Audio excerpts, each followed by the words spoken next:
Bonjour à tous et bienvenue au JT du Coin, l'émission presque bimensuelle qui récapitule les actus crypto récentes. En cette fin d'année mouvementée, où je n'ai pas toujours le temps de faire 2 JT par mois, paradoxalement c'est aussi le moment où il y a le plus d'actu à vous présenter, en commençant par 2 incidents techniques majeurs. D'abord, fin novembre, la blockchain Sui, conçue pour battre des records de vitesse, a perdu toute sa vitesse d'un coup à cause d'un bug qui a provoqué un crash des validateurs. La chaîne a été arrêtée net pendant 2 heures, mais depuis ce jour, elle n'a pas encore eu d'autres problèmes du genre. Ensuite, ça a été au tour de Dogecoin, qui pour le coup n'est pas vraiment conçu pour battre des records de vitesse. La vénérable meme coin à l'architecture vieillissante avait fait l'objet d'un rapport de vulnérabilité établi par le chercheur Tobias Ruck il y a quelque temps. Et ce rapport a fini par être dévoilé publiquement fin novembre car la faille avait été jugée de faible sévérité par Coinbase. De ce fait, la plateforme n'a offert aux chercheurs qu'une récompense minable de 200 $. Cela dit, malgré la classification de cette faille, les plateformes d'échange et autres propriétaires de nœuds plutôt vigilants ont vite mis à jour le logiciel utilisé par leurs serveurs. Le problème, c'est que la plupart du réseau, du coup, a complètement ignoré cette mise à jour. Et le résultat, c'est que quelques jours après, le 12 décembre, le développeur Andreas Kohl a utilisé la faille développée pour paralyser 70% du réseau avec un vieux PC portable tout pourri au fin fond de la campagne salvadorienne. Pour le coup, contrairement à Sui, la chaîne ne s'est donc pas arrêtée, mais elle aurait très bien pu subir le même sort si ce rapport avait été complètement ignoré. Et pendant ce temps-là, en dehors de l'univers crypto, la Banque Centrale Européenne continue de faire avancer son projet de monnaie numérique. En effet, la deuxième phase de test vient de commencer et celle-ci concerne notamment l'établissement des réglementations associées à ce futur euro numérique ainsi que le choix de fournisseurs de services agréés et d'une infrastructure. Enfin, la dernière problématique dont il est question en ce moment est celle de l'utilisation par les citoyens. Qui aurait envie d'utiliser ces euros? Comment les utiliserait-il? Comment répondre à leurs besoins? Et comment faire en sorte qu'ils soient utilisables hors ligne comme l'argent liquide? Toutes ces questions sont parfaitement légitimes, mais je ne peux pas m'empêcher de penser qu'ils souhaitent surtout y obtenir une réponse pour que ça passe mieux quand ils vont nous la faire à l'envers. En tout cas, tout cela sera bien sûr suivi d'autres tests du bon fonctionnement du réseau avant le lancement, qui devrait a priori avoir lieu vers 2026. Et de l'autre côté de l'Atlantique, celle qui pose les questions, c'est la société Clarify Capital, qui a sondé environ 1000 Américains, dont 200 employeurs et 800 employés, pour savoir ce qu'ils pensaient de la crypto. En effet, cette société offrant des prêts aux entreprises américaines s'apprête visiblement à offrir ses services avec du Bitcoin, de l'Ethereum, etc. Elle a notamment demandé aux sondés ce qu'ils pensaient de l'emprunt en crypto ainsi que du paiement des salaires en crypto.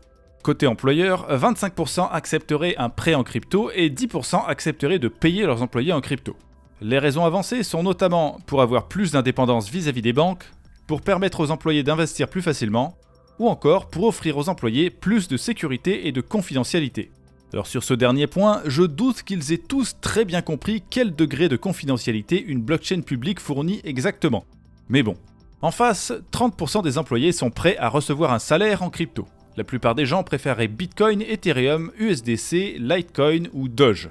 Oui, je crois qu'il y en a qui n'ont pas compris à quel point un salaire payé en meme coins serait risqué. En tout cas, une chose est sûre, ils sont très enthousiastes vis-à-vis de la crypto. Cela dit, ce n'est évidemment pas le cas de tout le monde aux États-Unis. Récemment, les actionnaires Microsoft ont voté non à une proposition visant à faire investir l'entreprise dans le Bitcoin, à hauteur de 1 à 5% de ses profits. Le papy de la crypto a beau avoir récemment fêté son 100 millième dollar et atteint une capitalisation de 2000 milliards par la même occasion, il est encore un peu trop volatile pour que les plus conservateurs des investisseurs y placent leur argent. Ceux qui sont plus habitués aux actifs volatiles, par contre, semblent désormais accepter volontiers qu'un peu de crypto dans son portefeuille, ça ne fait pas de mal. En effet, c'est le BlackRock Investment Institute qui indique désormais qu'il est acceptable d'avoir 1 à 2% de Bitcoin dans son portefeuille d'investissement. Mais pas plus, parce qu'au-delà, le Bitcoin représenterait un risque trop grand par rapport au reste du portefeuille, notamment puisqu'il lui est arrivé plusieurs fois de perdre 70 à 80% de sa valeur au cours d'un marché baissier. Et pendant ce temps-là, chez les fans de crypto, il y a des gens qui sont all-in sur le Shiba Inu. Heureusement, il n'y a pas que des meme coins dans la crypto, il y a aussi tout simplement l'Ethereum dont les ETF commencent à suivre le même chemin que ceux du Bitcoin et faire de plus en plus de volume après avoir passé quelques mois plutôt calmes. Quant aux monnaies stables, elles continuent encore et toujours de se développer puisqu'elles ont récemment dépassé le seuil de 200 milliards de capitalisation cumulée.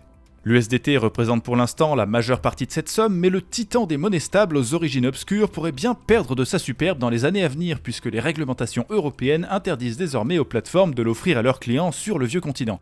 Et certaines d'entre elles l'ont déjà délisté, ce qui permettra à l'USDC notamment de prendre des parts de marché. Et maintenant, parlons un peu du Bitcoin et seulement du Bitcoin.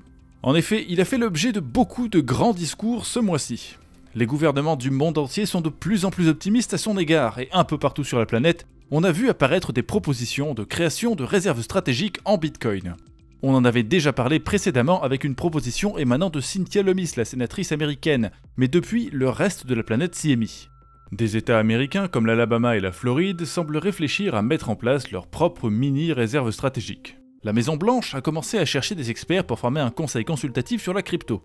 La ville de Vancouver veut aussi sa propre réserve de Bitcoin. Le Brésil a commencé à discuter d'une proposition de loi sur le sujet. Et bien évidemment, la Russie et la Chine semblent aussi être de la partie. C'est presque une nouvelle course vers l'espace virtuel qui est en train de s'organiser sous nos yeux. Mais il faut le dire, les optimistes ne sont pas omniprésents. En France, personne n'a même pensé à imaginer suggérer ça en rêve. Même aux États-Unis, il y a des sceptiques, comme l'ancien secrétaire au Trésor, c'est-à-dire l'équivalent du ministre des Finances, qui ne voient pas l'intérêt de cette réserve. Et puis il y a aussi des personnes ouvertement hostiles à l'idée, comme Peter Schiff, le milliardaire connu pour son amour de l'or, qui a récemment publié ce message indiquant que Joe Biden devrait vendre immédiatement tous les bitcoins détenus par les États-Unis. Ceci afin de faire d'une pierre deux coups en réduisant le déficit de 2024 et en tuant dans l'œuf cette idée de réserve stratégique qu'il qualifie de nocive. Donc pour résumer, même si cette idée de réserve a fait des émules à l'international, il reste encore beaucoup de chemin à parcourir. Et pour finir avec ce JT, je vous propose de jeter un œil à un rapport publié récemment par Consensus sur la base d'une étude effectuée avec YouGov qui porte sur l'adoption de la crypto à travers le monde. Avec un échantillon de 18 600 personnes âgées de 18 à 65 ans et vivant dans 18 pays sur 5 continents différents, c'est pas mal diversifié. Et d'après ce rapport, la liste des concepts le plus fréquemment associés à la crypto inclut notamment futur de l'argent, alternative au système financier traditionnel, futur de la propriété numérique, mais aussi spéculation, arnaque et phishing, ou crime et blanchiment d'argent. Cela dit, on a quand même 37% des gens qui estiment que le système bancaire traditionnel serait mieux s'il était décentralisé. En outre, 47% des gens estiment que le système financier traditionnel pourrait être amélioré, et 18% estiment qu'il doit être complètement reconstruit. Donc globalement, c'est plutôt positif, et quand on compare à 2023, on peut voir que ça va dans le bon sens. Mais le chiffre qui est certainement le plus surprenant de tous, c'est celui-ci. Dans le tableau indiquant de combien de portefeuilles les gens sont propriétaires dans chaque pays, on trouve ici la France, avec en moyenne 23% de propriétaires de portefeuille, 20% qui ignorent ce que c'est et 57% qui n'en ont pas. Des chiffres prévisibles. Et juste à côté, la colonne du Nigeria, qui est déjà vachement plus impressionnante en général, mais qui devient carrément absurde si on change la sélection des âges des répondants. Parce que oui, il y a 52% des Nigérians de 55 à 65 ans qui ont 3 portefeuilles ou plus, et 30% qui en ont 1 ou 2. Impressive. Ces chiffres ne peuvent pas tout à fait être pris à la lettre puisque dans ce pays, il n'y a que 60% des gens qui avaient accès à l'électricité en 2022, donc 40% des gens ne pouvaient tout simplement pas répondre à ce sondage. Mais on peut quand même en conclure une chose, c'est qu'au final, il y a 2 types très différents de seniors nigérians.